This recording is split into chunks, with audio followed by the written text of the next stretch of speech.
Hello, my dear students. I am Prerna, your home science mentor. I welcome you all my YouTube channel Home Science Junction. So, student आज सभी का मेरी class में स्वागत है। जल्दी से मेरे साथ सेशन में जुड़ जाएंगे। स्टूडेंट सेशन को लाइक शेयर करेंगे और आज की क्लास में आपको मैं कराने वाली हूँ फिर से कुछ अच्छे अच्छे क्वेश्चंस जो आपके लिए बहुत ज्यादा यूजफुल रहने वाले हैं। तो चलिए स्टूडेंट आज की क्लास को शुरू करते हैं और देखते हैं आज का पहला क्वेश्चन क्या रहने वाला है। क्वेश्चन आपके सामने है स्टूडेंट्स, अच्छे से देखिएगा।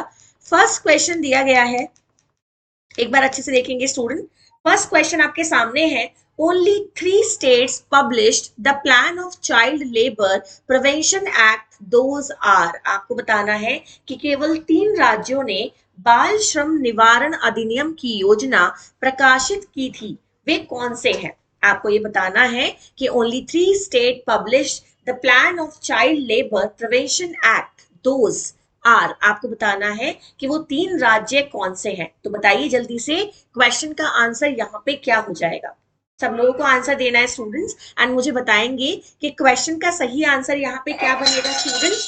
क्वेश्चन का सही आंसर यहाँ पे हो जाएगा आपका, बताइए जल्दी से, ऑप्शन नंबर ए, यानी कि महाराष्ट्र, कर्नाटका एंड तमिलनाडु। ठीक है, ये आपका यहाँ पे सही आंसर हो जाएगा। महाराष्ट्र, कर्नाटका एंड तमिलनाडु आपका सही आंसर हो जाएगा। ठीक है, चलिए स्टूडेंट्स आगे बढ़ते हैं। नेक्स्ट क्वेश्चन ध्यान से देखते हैं। क्वेश्चन आपके सामने है, ठीक है। चलिए क्वेश्चंस को देखेंगे स्टूडेंट अच्छे से कि क्वेश्चन क्या दिया गया है। क्वेश्चन आपके सामने दिया गया है स्टूडेंट, ध्यान से देखिएगा। क्वेश्चन है, इनफैचुएशन इज। आपको बताना है कि इनफैचुएशंस क्या होती है। आपके सामने ऑप्शन दिए गए हैं, इसको हिंदी में कहते हैं मोह। ठीक है, आपको बताना है कि मोह क्या होता है। ठीक है ना, जो इनफैचुएशन होती है वो क्या होती है। आपके सामने ऑप्शन दिए गए हैं, इंटीमेसी बट नो पैशन और commitment, passion but no intimacy on commitment, commitment and passion but no intimacy, and commitment, intimacy and passion. बताइएगा क्वेश्चन का आंसर यहाँ पे क्या बनेगा। सब लोग आंसर देंगे स्टूडेंट्स एंड मुझे बताएंगे कि क्वेश्चन का करेक्ट आंसर यहाँ पे क्या हो जाएगा। बताइए जल्दी से, क्या होती है इनफैचुएशन। ठीक है, देखो स्टूडेंट, ये जो वर्ड है ना इनफैचुएशन, यहाँ पे मोह लिखा हुआ है। इस शब्द के लिए हम बहुत सारे शब्दों का इस्तेमाल करते हैं, जैसे कि कहते हैं ना सम्मोह, दीवानापन, है ना, या कहते हैं कि बिल्कुल ही एक होता है ना कि मंत्र मुग्ध हो जाना। इस तरीके से जब कोई एक किसी के कहते हैं ना प्यार में बिल्कुल अंधा हो जाए कि उसकी गलतियों को भी ना देखे, वो वाली चीज आपकी इनफैचुएशन कहलाती है। ठीक है ना। एंड यहाँ पे स्टूडेंट मैं आपको बता दूं कि ये एक ऐसा अटैचमेंट है जिसका कोई रीजन नहीं है। एक मतलब बिल्कुल अनरीजनिंग वाला एक अटैचमेंट, जो कि बिल्कुल आपका एक कहते हैं ना अंधा प्यार, वो वाला जो वर्ड यूज किया जाता है वो यहाँ पे किया जाता है। इसके लिए क्वेश्चन का आंसर बनेगा स्टूडेंट ऑप्शन नंबर बी, यानी कि आपका passion but no intimacy on commitment. ठीक है ना, यानी कि जुनून लेकिन प्रतिबद्धता पर कोई अतरंगता नहीं। ओके, ये आपका यहाँ पे सही आंसर हो जाएगा। चलिए आगे बढ़ते हैं। नेक्स्ट क्वेश्चन ध्यान से देखते हैं क्या दिया गया है। क्वेश्चन आपके सामने है, dream mention relationship and occupational decision are the task of. आपको बताना है स्वप्न संबंधों का उल्लेखन तथा व्यवसायिक निर्णय किसके कार्य होते हैं। बताइए स्टूडेंट्स, क्वेश्चन का सही आंसर यहाँ पे क्या बनेगा। Dream mention relationship and occupational decisions are the task of. आपको बताना है कि स्वप्न संबंधों का उल्लेख तथा व्यवसायिक निर्णय किसके कार्य होते हैं। स्टूडेंट्स बताइएगा जल्दी से, ये सारे कार्य होते हैं स्टूडेंट अर्ली अडल्टहुड के। ठीक है ना, एक बार ध्यान से देखेंगे स्टूडेंट्स कि ये सारे कार्य किसके होते हैं। एक बार अच्छे से देख लीजिएगा, ये सारे के सारे जो आपके फंक्शन होते हैं, ये सब फंक्शन होते हैं स्टूडेंट आपके किसके, ध्यान से देख लीजिए, जो अर्ली अडल्टहुड होती है उसके आपके होते हैं, यानी कि प्रारंभिक वयस्कता के आपके सारे के सारे एक तरीके से कार्य होते हैं। ठीक है ना, तो इसको आप ध्यान से देख सकते हैं कि स्वप्न संबंधों का उल्लेख तथा व्यवसायिक निर्णय किसके कार्य हैं स्टूडेंट, प्रारंभिक वयस्कता के कार्य होते हैं, यानी कि अर्ली अडल्टहुड के कार्य होते हैं। ठीक है, चलिए आगे बढ़ते हैं। नेक्स्ट क्वेश्चन ध्यान से देखते हैं। क्वेश्चन आपके सामने है, क्वेश्चन दिया गया है स्टूडेंट एंड क्वेश्चन काफी अच्छे हैं एंड आपके लिए यूजफुल क्वेश्चन है। ठीक है, चलो क्वेश्चन देखो। The marriage preference rule in which a window marriage her deceased husband brother is called. आपको बताना है कि विवाह वरीयता नियम जिसमें एक विधवा अपने मृत पति के भाई से विवाह करती है, कौन सा विवाह कहलाता है। आपको बताना है कि ऐसा कौन सा विवाह है स्टूडेंट जिसमें एक विधवा अपने मृत पति के भाई से विवाह करती है। ये कौन सा विवाह कहलाता है? आपके सामने ऑप्शंस दिए गए हैं, मुझे बताइए कि क्वेश्चन का आंसर क्या होगा। आपका ऑप्शन है सोरोरेट, भूत विवाह, सीरियल विवाह और लेविरेट। बताइए क्वेश्चन का आंसर यहाँ पे क्या बनेगा। एंड देखो मैं आपको एक बात बता दूं स्टूडेंट यहाँ पे कि जो ये घोस्ट मैरिज होती है, ये वो मैरिज होती है जिसमें दो मरे हुए लोगों का विवाह कराया जाता है, ठीक है, जो कि चाइना में काफी ज्यादा फेमस है। तो ये घोस्ट मैरिज तो वहां पे होती है, ठीक है। प्लस आपका यहाँ पे एक वर्ड लिखा है सोरोरेट। इस सोरोरेट का मतलब क्या होता है स्टूडेंट? जब विवाह जीजा और साली के बीच में होता है, ठीक है ना, ये ध्यान रखिएगा। जब विवाह जीजा और साली के बीच में होता है, इसे सोरोरेट कहते हैं। कि मान लीजिए मान लीजिए कोई पति है, उसकी पत्नी जो है उसकी डेथ हो गई है, एंड वो उसकी जो बहन है उससे विवाह करना चाहे, तो ये सोरोरेट होता है, यानी कि जीजा साली विवाह कहते हैं इसको। एंड यहाँ पे एक लिखा हुआ है सीरियल मैरिज। यानी कि सीरियल मैरिज का मतलब क्या है स्टूडेंट? कि किसी की 2 या 3 या 4 शादियां हो जाना, और उनके पीछे एक मेन रीजन क्या है? डिवोर्स होते जाना लगातार, ठीक है ना, ये सीरियल मैरिज कहलाती है।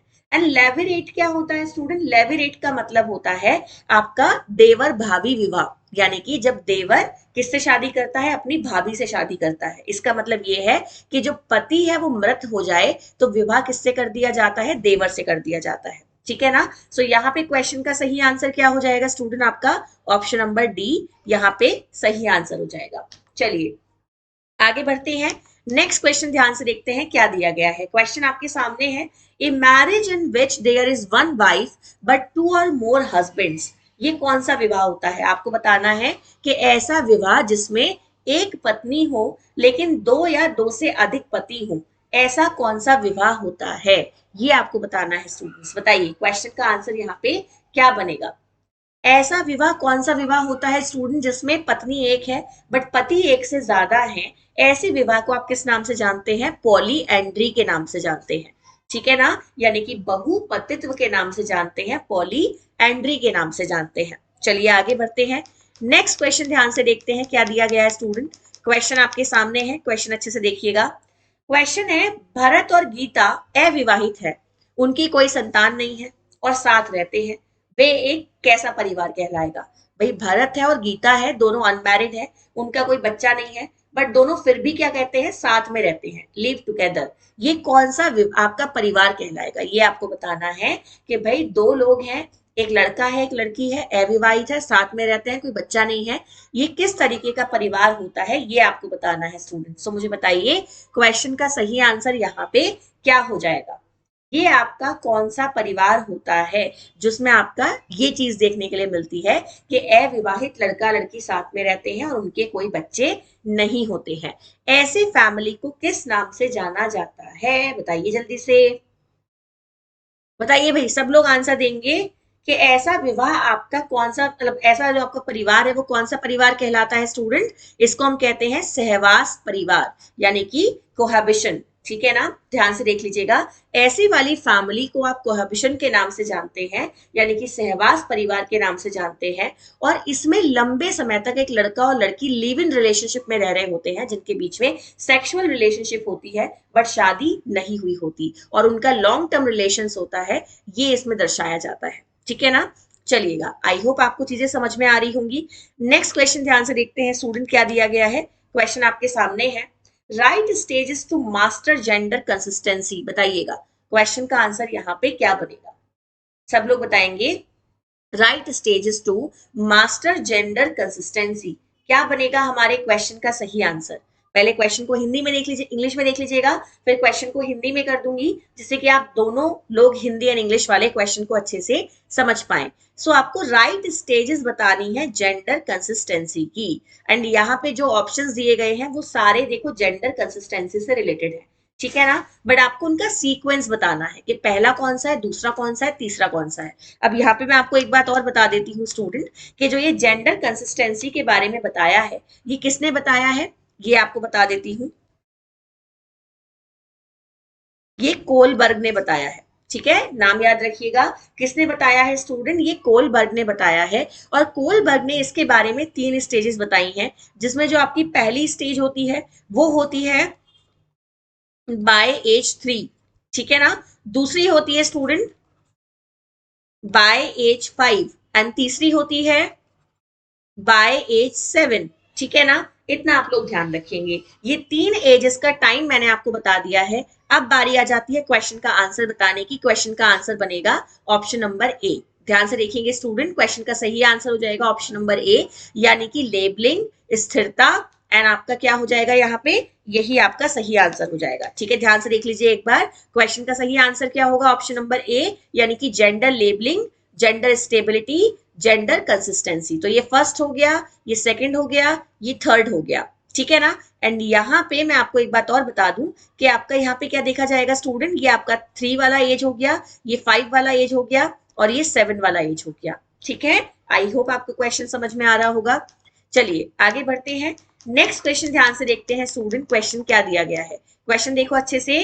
क्वेश्चन है which of the following type of assessment for planning career for preteens would likely to be most appropriate. आपको बताना है कि पूर्व किशोरों के लिए कैरियर की योजना बनाने के लिए निम्नलिखित में से किस प्रकार का आकलन सबसे उपयुक्त होगा।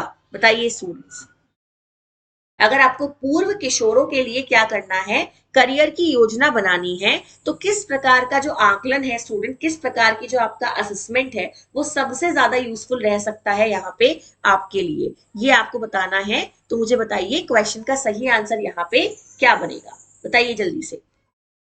एंड सब लोग बताएंगे स्टूडेंट कि क्वेश्चन का सही आंसर यहाँ पे क्या हो जाएगा। बताइए भाई जल्दी से, एक बार क्वेश्चन को हिंदी में देखिएगा एंड मुझे बताइए क्वेश्चन का सही आंसर यहाँ पे क्या बनेगा। ये इंटरेस्ट को स्टूडेंट आप ब्याज वाला नहीं बल्कि आप रुचि वाला समझ सकते हैं, ठीक है ना, रुचि वाला, ये रुचि वाला इंटरेस्ट है। मैं इसको थोड़ा पतला करके लिखती हूँ, आई होप आपको ज्यादा बेटर नजर आएगा। ठीक है, चलिएगा ध्यान से देखिए, ये कौन सा वाला है स्टूडेंट, ये है रुचि वाला, ये ब्याज वाला इंटरेस्ट नहीं है, ये रुचि वाला इंटरेस्ट है। ठीक है, तो बताइए क्वेश्चन का आंसर क्या बनेगा यहाँ पे, आपका रुचि सूची। इसका मतलब क्या है, रुचि सूची। इसका मतलब ये है कि अगर आप ऐसा असेसमेंट करना चाहते हैं पूर्व किशोरों के लिए, तो आपको सबसे पहले क्या करना चाहिए कि जो उनकी लाइक्स हैं, डिसलाइक्स हैं, उनकी मान लीजिए उनको क्या चीजें फेवरेट हैं, ये सारी बातें आपको पहले पता करनी चाहिए। ठीक है ना, समझिए अच्छे से, आपको क्या पता करना चाहिए स्टूडेंट, जो उनके लाइक्स है, डिसलाइक्स हैं, प्लस उनकी जो स्टूडेंट फेवरेट चीजें हैं वो पता करनी चाहिए, जिससे कि आप उनकी पर्सनैलिटी के बारे में अच्छे से जान पाओ। क्वेश्चन का आंसर क्या हो जाए, ऑप्शन नंबर ए हो जाएगा। ठीक है, ध्यान से देख लीजिएगा स्टूडेंट, क्वेश्चन का सही आंसर हो जाएगा ऑप्शन नंबर ए। चलिए आइए नेक्स्ट क्वेश्चन ध्यान से देखते हैं स्टूडेंट। क्वेश्चन क्या दिया गया है आपके सामने, क्वेश्चन अच्छे से देखिए। Which 3 indicators are currently used in the human development index. बताइए क्वेश्चन का आंसर यहाँ पे क्या बनेगा। जो 3 इंडिकेटर हैं जिनको रिसेंटली यूज किया जाता है ह्यूमन डेवलपमेंट इंडेक्स में, वो कौन से इंडिकेटर हैं। एंड यहाँ पे मैं आपको एक बात बता देती हूँ स्टूडेंट कि ह्यूमन डेवलपमेंट इंडेक्स एक तरीके की समरी रिपोर्ट होती है, ठीक है ना, जो बताती है कि एक्चुअल में जो वो 3 इंपॉर्टेंट क्राइटेरिया इन्होंने डिसाइड किए हुए हैं कि अगर कोई उन्हें अचीव कर लेता है तो विकास की स्थिति के बारे में पता चलता है। ठीक है ना, कि आखिर विकास कितना है और कितना बेहतर है। ठीक है, यहाँ पे आपको क्या बताना है कि क्वेश्चन का आंसर क्या बनेगा। क्वेश्चन को एक बार हिंदी में देख लीजिएगा एंड मुझे बताइए कि वो इंडिकेटर कौन से इंडिकेटर है जो यहाँ पे दिए गए हैं। आपके सामने ऑप्शन है और ये कूट वाला क्वेश्चन है, ये भी ध्यान से देख लीजिए कि जो ये क्वेश्चन यहाँ पे दिया गया है स्टूडेंट, ये एक कूट वाला क्वेश्चन है। तो बेसिकली स्टूडेंट आप इसको एक सूचकांक मान सकते हो, ठीक है ना, एक मानव विकास सूचकांक है आपका ह्यूमन डेवलपमेंट इंडेक्स। इसको हिंदी में क्या कहते हैं, मानव विकास सूचकांक। ठीक है ना, मैं लिख देती हूं यहाँ पे मानव विकास सूचकांक। ओके, ये इसका हिंदी नेम होता है। अब आपने ये देख लिए हैं, अब एक बार इसके कोड देख लीजिएगा एंड मुझे बताइए कि क्वेश्चन का आंसर यहाँ पे क्या हो जाएगा। ठीक है, जो 3 आपके इसमें क्राइटेरिया यूज होते हैं वो 3 क्राइटेरिया कौन से होते हैं, कौन बताएगा भाई, क्वेश्चन का आंसर बता दो जल्दी से। बताना है आप लोगों को आंसर कि क्वेश्चन का आंसर यहाँ पे क्या हो जाएगा। भाई क्वेश्चन अच्छे से देख लो एक बार, हिंदी वाले बच्चे पूरा क्वेश्चन देख लीजिएगा, हिंदी वाले बच्चों के अलावा इंग्लिश वाले बच्चे भी देख लो भाई एक बार अपने पूरे क्वेश्चन को एंड बताओ क्वेश्चन का आंसर क्या हो जाएगा स्टूडेंट यहाँ पे।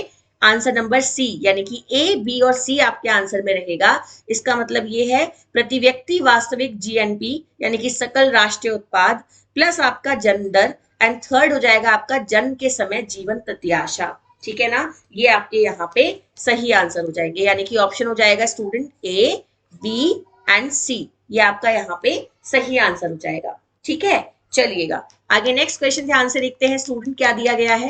क्वेश्चन आपके सामने है, देखो क्वेश्चन है protection of women from domestic violence act come into force in. आपको बताना है घरेलू हिंसा से महिलाओं का संरक्षण अधिनियम कब लागू हुआ था, बताइए क्या बनेगा क्वेश्चन का आंसर।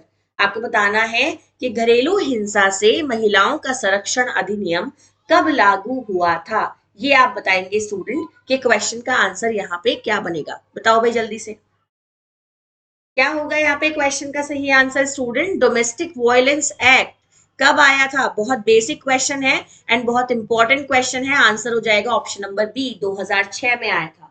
ये जो महिलाओं के खिलाफ जितने भी आपके क्या होते हैं, अत्याचार होते हैं जो कि घरेलू मुद्दे हैं, ठीक है ना, जैसे कि अब्यूजिंग वर्ड, उनको मारना पीटना है ना, उनको हरेस करना, वो सारी की सारी जो चीजें होती हैं, या दहेज को लेकर कोई चीज ऐसी होना, सब आपका इसमें आ जाता है। ठीक है ना, तो चलिए स्टूडेंट आगे देखते हैं नेक्स्ट क्वेश्चन क्या दिया गया है।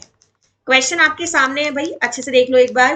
क्वेश्चन है which approach focuses on intervention efforts pretending to family members and social network of family, बताइएगा pertaining, बताइए स्टूडेंट क्या बनेगा क्वेश्चन का सही आंसर। सबको आंसर बताना है। कौन सा दृष्टिकोण परिवार के सदस्यों और परिवार के सामाजिक नेटवर्क से संबंधित हस्तक्षेप प्रयासों पर केंद्रित है, बताइए क्वेश्चन का आंसर यहाँ पे क्या बनेगा। कौन सा दृष्टिकोण परिवार के सदस्यों और परिवार के सामाजिक नेटवर्क से संबंधित हस्तक्षेप प्रयासों पर केंद्रित है, ये आपको बताना है कि क्वेश्चन का आंसर यहाँ पे क्या हो जाएगा। Family system approach, family structure approach, ecological perspective and strategic approach, बताइए स्टूडेंट क्वेश्चन का आंसर यहाँ पे क्या बनेगा। कौन सी अप्रोच इस चीज के लिए काम करेगी, ठीक है ना, जो कि दृष्टिकोण परिवार के सदस्यों और परिवार के सामाजिक नेटवर्क से संबंधित होगी, है ना। क्वेश्चन का आंसर यहाँ पे क्या हो जाएगा स्टूडेंट, फैमिली सिस्टम अप्रोच। ठीक है, एक बार आप ध्यान से देखेंगे क्वेश्चन का सही आंसर क्या हो जाएगा यहाँ पे, परिवार प्रणाली दृष्टिकोण। ठीक है, ध्यान से देख लीजिएगा क्वेश्चन का सही आंसर क्या हो जाएगा यहाँ पे स्टूडेंट, परिवार प्रणाली दृष्टिकोण, ये आपका यहाँ पे सही आंसर हो जाएगा, यानी कि ऑप्शन नंबर ए आपका करेक्ट आंसर हो जाएगा। ठीक है, क्वेश्चन अच्छे से देख लीजिए एक बार एंड चलिए मूव करते हैं आपके नेक्स्ट क्वेश्चन पे और देखते हैं क्वेश्चन आपका क्या दिया गया है। ठीक है, चलो क्वेश्चन देखो अच्छे से। क्वेश्चन है student, following schemes are offered by department of women and child development with autonomous body CSWB यानी कि central social development board excluding one, बताइए क्या बनेगा क्वेश्चन का सही आंसर। क्वेश्चन देखो अच्छे से, following scheme are offered by department of women and child development with autonomous body with आपका सेंट्रल सोशल वेलफेयर बोर्ड, बताइए क्वेश्चन का आंसर क्या बनेगा। एंड जो एक्सक्लूड है, जिसे छोड़ के बाकी सारी इन दोनों के साथ कंबाइंड होके काम कर रही हैं, उसके बारे में आपको बताना है कि वो कौन सी है, बताइए क्या बनेगा क्वेश्चन का आंसर। सब लोग बताएंगे स्टूडेंट्स कि क्वेश्चन का सही आंसर यहाँ पे क्या हो जाएगा। एक बार हिंदी में देख लीजिए क्वेश्चन को। एक को छोड़कर स्वायत्त निकाय CSWBD के साथ महिला एवं बाल विकास विभाग द्वारा निम्नलिखित योजनाओं की पेशकश की जाती है। किसकी की जाती है स्टूडेंट, एक को छोड़ के, और वो एक कौन है आपकी, आंगनवाड़ी। ठीक है ना, ये ध्यान से देख लीजिएगा, वो एक कौन है स्टूडेंट, वो एक है आंगनवाड़ी, जो कि CSWB एंड आपका जो आपकी पूरा का पूरा जो महिला एवं बाल विकास मंत्रालय है उसको छोड़ के अलग से काम करती है, इन दोनों के साथ कंबाइन होके काम नहीं करती है।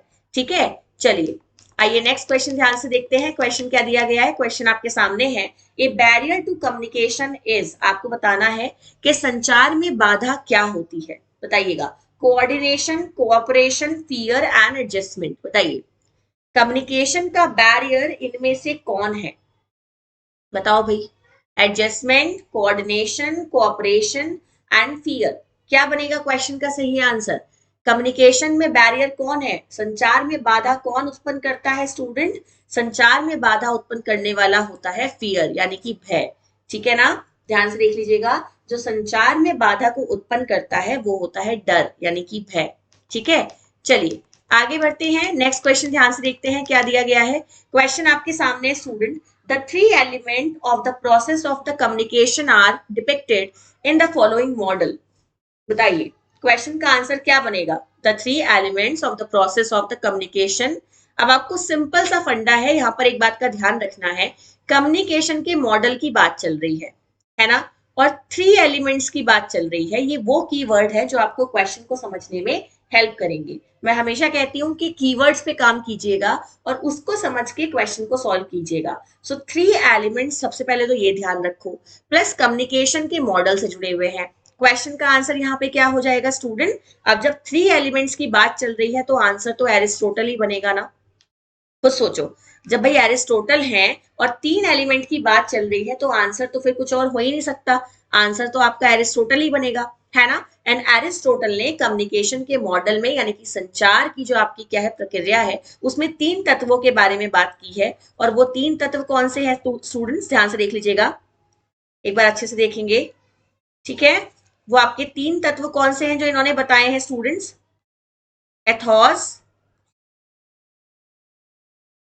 लोगोस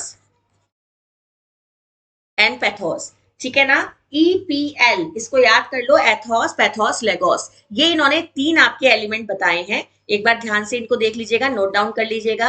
एंड ये क्वेश्चन बड़ा पॉपुलर क्वेश्चन है, यूजीसी नेट में भी काफी बार रिपीट होता है। ठीक है, एंड टीजीटी पीजीटी भी फेवरेट क्वेश्चन है ये वाला। सो संचार की प्रक्रिया के तीन तत्वों को निम्नलिखित मॉडल में दर्शाया गया है, और वो मॉडल कौन सा है? एरिस्टोटल का मॉडल है। ठीक है, चलिए आगे बढ़ेंगे। नेक्स्ट क्वेश्चन ध्यान से देखेंगे स्टूडेंट, क्वेश्चन क्या दिया गया है। क्वेश्चन आपके सामने है, अच्छे से देखिएगा। इकोनॉमिक डेवलपमेंट एम्फोसिस ऑन, आपको बताना है कि आर्थिक विकास किस पे बल देता है, बताओ। क्वेश्चन का आंसर यहाँ पे क्या होगा स्टूडेंट? जो आर्थिक विकास है वो किस पे बल देने वाला होता है, बताइए। क्वेश्चन का आंसर यहाँ क्या हो जाएगा? आर्थिक विकास के द्वारा किस पर बल दिया जाता है? क्या बनेगा हमारे क्वेश्चन का सही आंसर यहाँ पे, बताओ भाई। इकोनॉमिक डेवलपमेंट एम्फोसिस ऑन, आर्थिक विकास पर जो बल डाला जाता है, किसके द्वारा डाला जाता है स्टूडेंट? यानी कि आर्थिक विकास किस पे बल डालता है, ये आपको बताना है। एंड क्वेश्चन का सही आंसर हो जाएगा आर्थिक विकास पर। ठीक है ना, एक बार ध्यान से देखेंगे स्टूडेंट कि किस पे बल डालता है, ये आर्थिक विकास पे बल डालता है। ठीक है, अच्छे से देख लीजिएगा, इकोनॉमिक ग्रोथ पे। ठीक है ना, आर्थिक विकास पे ये बल डालता है। ठीक है, चलिए, जब विकास ही आर्थिक है तो बल भी वो आर्थिक विकास पे ही डालेगा। ठीक है, चलिएगा नेक्स्ट क्वेश्चन देखिए स्टूडेंट, क्वेश्चन आपके सामने है। ग्रोथ रेफर्स टू, आपको बताना है कि वृद्धि का अर्थ है quantitative change, directional change, longitudinal change and qualitative change. बताइए क्वेश्चन का आंसर क्या बनेगा? मात्रात्मक, दिशात्मक, अनुदैर्ध्य या फिर आपका गुणात्मक। जो ग्रोथ है वो कैसी होती है, ग्रोथ को कैसे रेफर किया जाता है, बताइए। वृद्धि का अर्थ हम किस सेंस में लेते हैं? ग्रोथ आपकी क्वांटिटेटिव है, क्वालिटेटिव है, लॉन्गिट्यूडनल है या डायरेक्शनल है?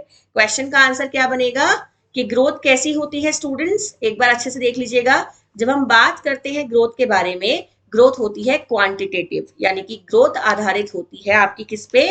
मात्रा पे। ठीक है ना, ये ध्यान रखेंगे, ग्रोथ किस पे आधारित होती है? मात्रा पे आधारित होती है। ठीक है, चलिए आगे देखते हैं क्वेश्चन क्या दिया गया है, क्वेश्चन को अच्छे से समझेंगे।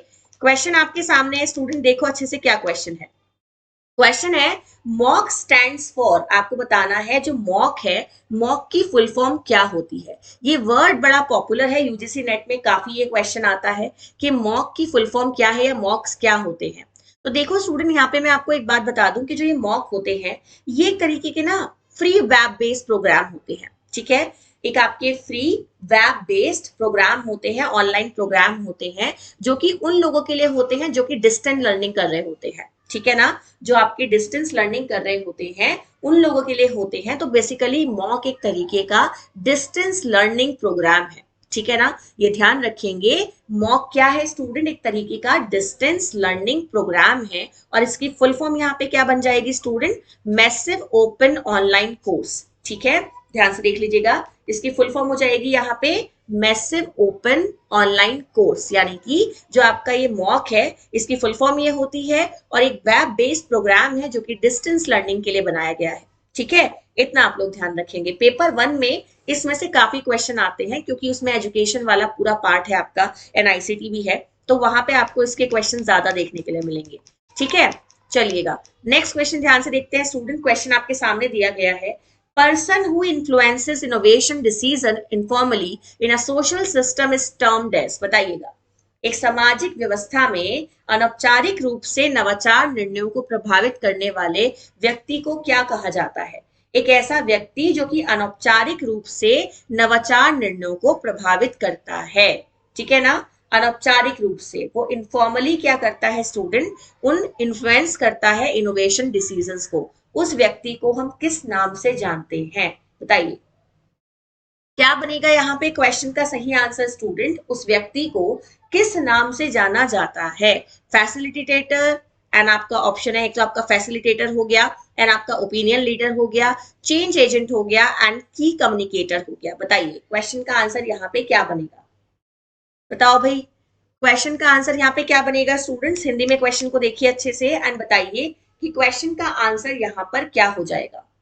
देखो क्वेश्चन अच्छे से देख लो, क्वेश्चन का आंसर बनेगा यहाँ पर राय नेता। ठीक है ना, ध्यान से देख लीजिएगा। ऐसे व्यक्ति को हम क्या कहते हैं? ओपिनियन लीडर कहते हैं। ठीक है, ऐसे व्यक्ति को क्या कहा जाता है स्टूडेंट? जो प्रभावित करता है उसको ओपिनियन लीडर कहा जाता है, यानी कि राय देने वाला जो एक नेता होता है वो उसको कहा जाता है। ठीक है ना, चलिए आगे बढ़ेंगे। नेक्स्ट क्वेश्चन ध्यान से देखते हैं स्टूडेंट क्या दिया गया है। क्वेश्चन आपके सामने है, देखो अच्छे से।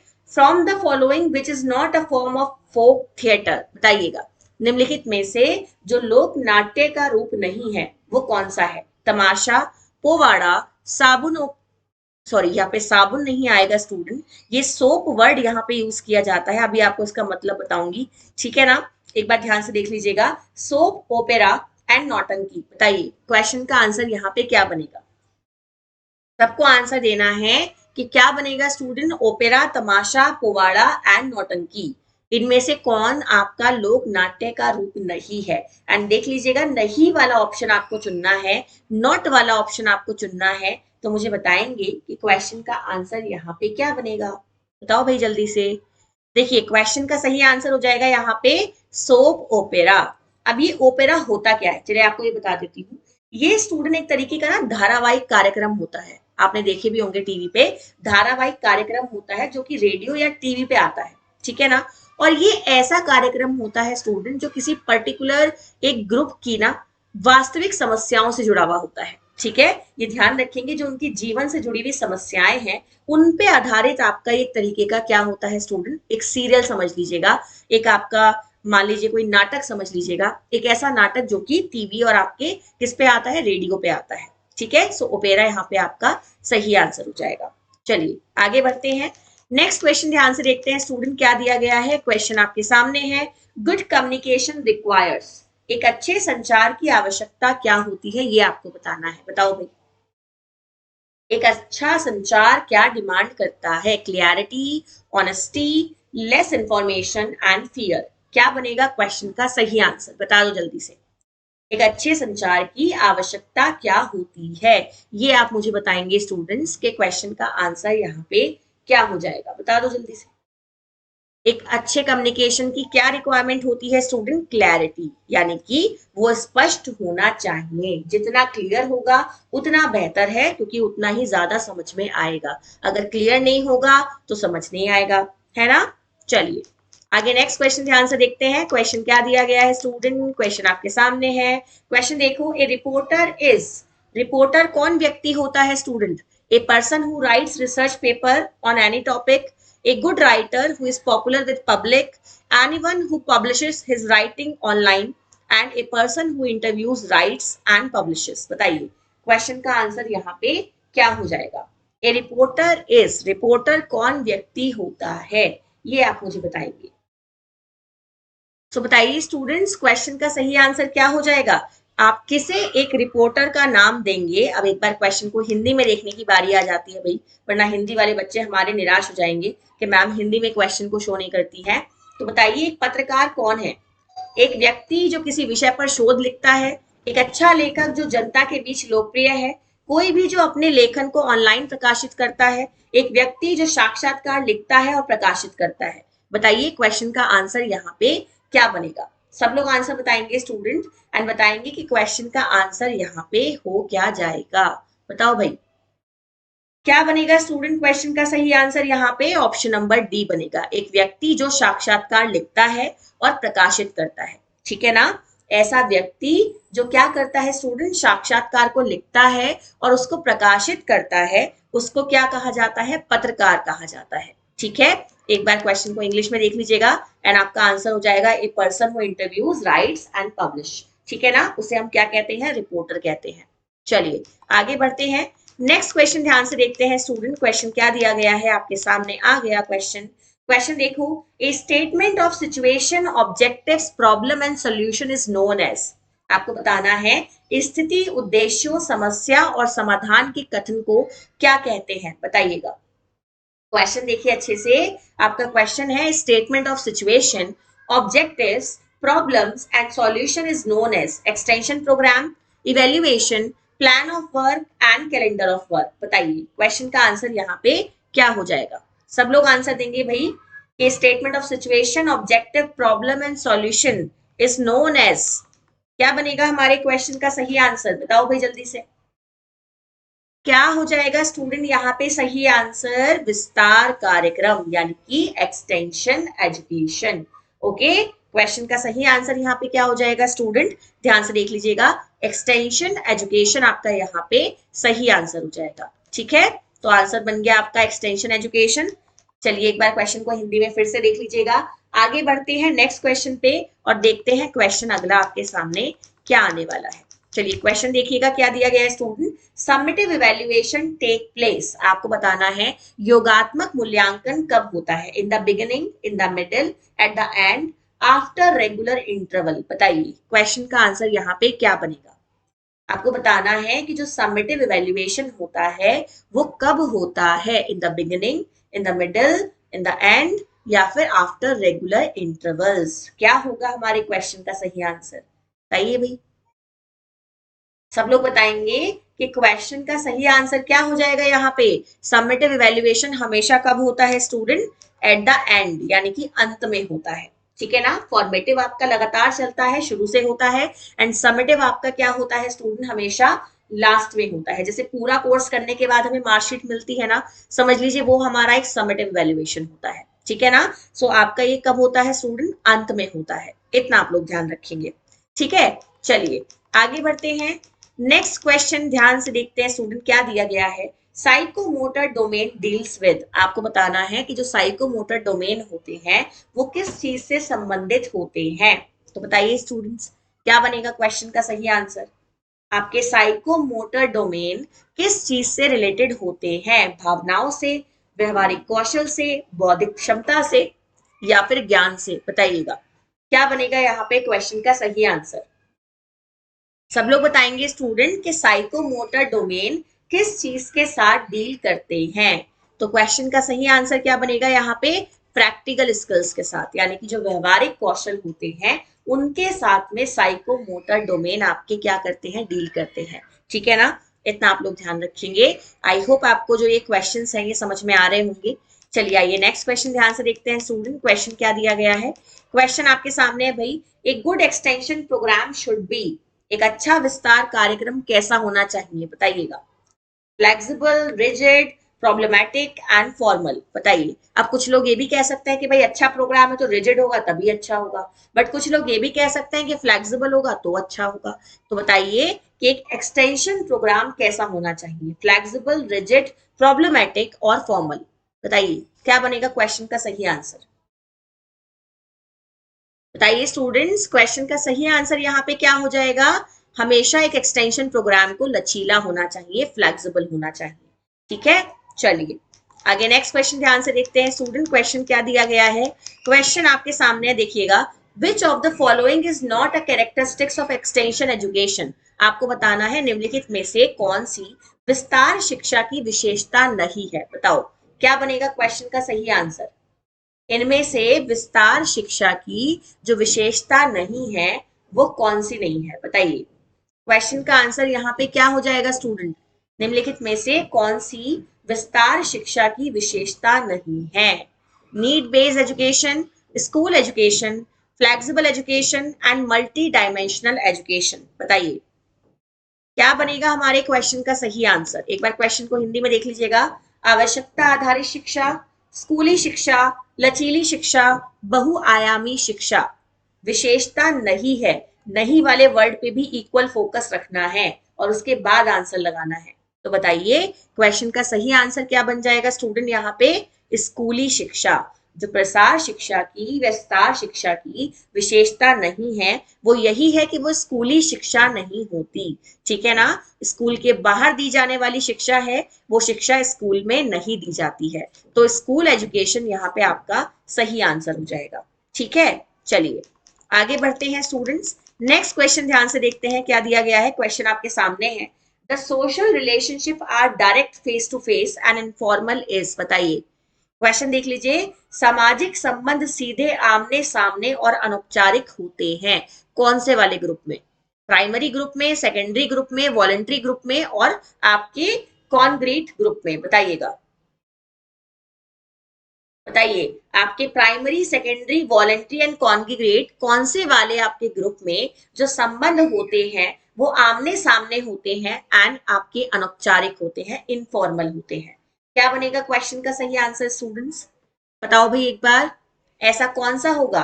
भाई देखो आमने सामने हो रहे हैं और इनफॉर्मल हो रहे हैं तो ये तो एक ही चीज हो सकती है, आपकी फैमिली। एंड वो किस में आ जाती है? प्राइमरी ग्रुप में आ जाती है। ठीक है ना?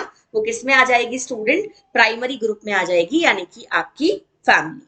चलिए आगे बढ़ते हैं। नेक्स्ट क्वेश्चन ध्यान से देखते हैं स्टूडेंट। क्वेश्चन क्या दिया गया है? क्वेश्चन आपके सामने है, which of the following is a principle of extension education? इनमें से विस्तार शिक्षा का सिद्धांत कौन सा है? ऑप्शन देख लीजिए।